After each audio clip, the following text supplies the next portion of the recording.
Hello everyone, I'm Professor Geek. Welcome back to the channel. I have a couple of announcements that I'm going to make at the end of this video, but before that, I thought, so rather than make an announcement video, let me just actually do an editing tip video or something, and I'll tack them on at the end.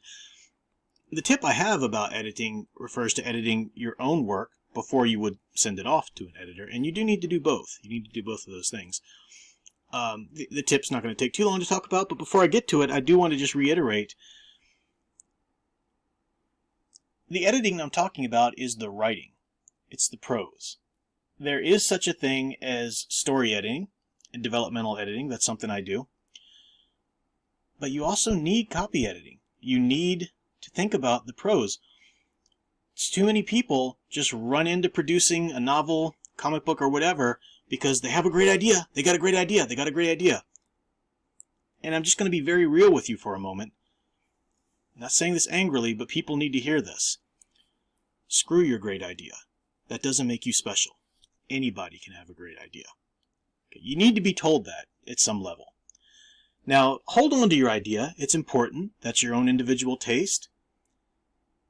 But unless you learn how to effectively tell a story around your idea, then so what if you've got a great idea? It's anybody. Everybody dreams at night. Everybody concocts stories. Everybody has a great idea for something if they try hard enough. The stories that stick with us are the stories that are told by effective storytellers. And if you're in the written medium, then that means you need to be a solid writer.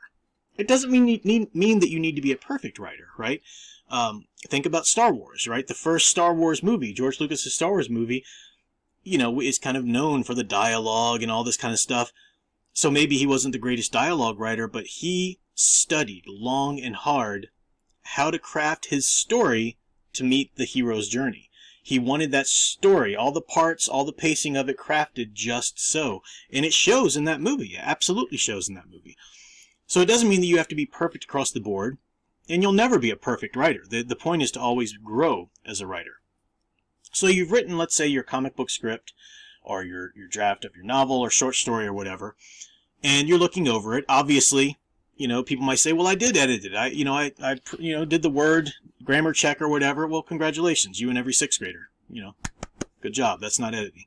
That's the first basic step you should take at any place. You should have it looked over for grammar and whatnot. But there are prose issues. And I've talked about some of these on my channel before.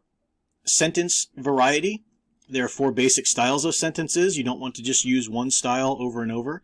You want a variety of sentence length. You want a nice flow to your prose. You want to avoid things like adverbs and semicolons and kind of nonsense like that. You want a good flow to your prose, the way it's written and the way it sounds. Strong verbs. I've talked about this before. If you're, almost every verb on your page is or was or am, that's very weak. Strengthen up the writing, make it more active. So there are a lot of things that goes into active, strong, clear, concise, prose writing, but it can be overwhelming if you just talk about the rules over and over. So one quick little tip that I give people, and it's a very effective tool to use, just in order to get your draft as far along as you can get it yourself as a writer. Now, I don't care how long you've been writing. I don't care how skilled of a writer or editor you think you are in your own right. You need a separate professional editor to look at your work. Before you put it out there, before you dare charge somebody money for it, an editor, a professional editor, other than yourself, needs to look at your work. I say this all the time. I am a experienced, educated, I've got the credentials. I am a professional editor. But even my own work, I have to get it looked at by somebody else, because you will look over things if it's your own work. That's the nature of it. And you're never at a place where okay, I've reached the plateau. I'm a good writer now, or I'm a good editor now. You can always grow. And one of the ways you grow is by getting other people's feedback on your work. So one way, though, you do want to get your draft. If you want to get the most out of working with an editor, obviously, you're going to have to pay some money, right? But if you want to get the most out of working and the most for your money when you're paying this editor, you want your draft to be as far along as you can possibly get it before you hand it over. So then whatever work they do to it will even, increase it along the way further. One way to catch a lot of these issues that I just talked about in your prose is if you're using Word, for example, or other applications have this function too, but I use Word. So you can use the find function. click on find, and type in some of the things that you use often. Type in, if you think you're using a lot of weak verbs, type in is, and then click find, and it'll highlight, every instance of the word is in your document. Or click was, or click am, look at that and go through and look at your verbs, and then try to rework those sentences. Instead of he is standing by the corner, he stands by the corner. He leans on the pole by the corner. You can use more active verbs and stuff like that. One of the things that I do in my own writing when I'm just kind of writing out the first draft, I tend to have an over-reliance on either starting a sentence with the conjunction but, or doing a compound sentence with the conjunction but. This, but this, And that's one of the things that I know that I'm probably going to have in there a lot. So that's one of the first things I need to look for in my own writing when I go through to revise it. And that's a great function in Word. I'll just put the word but, or click the word and. How many compound sentences am I using? And it'll highlight them on the page. And I'm like, oh man, yeah, I gotta restructure these sentences, and make sure because it's just overwhelming. You don't think about it when you're writing it. And maybe even when you're reading something that you've just written, you'll just kind of, what you meant to say, so it just flows beautifully in your head. But the other people who don't have that great idea of yours, they have no clue what you're talking about. They are dependent on the words on the page to communicate that idea. And you have to work and make sure the words on that page are clear, are doing their job, are a good flow, or, really working and making it a clear communication.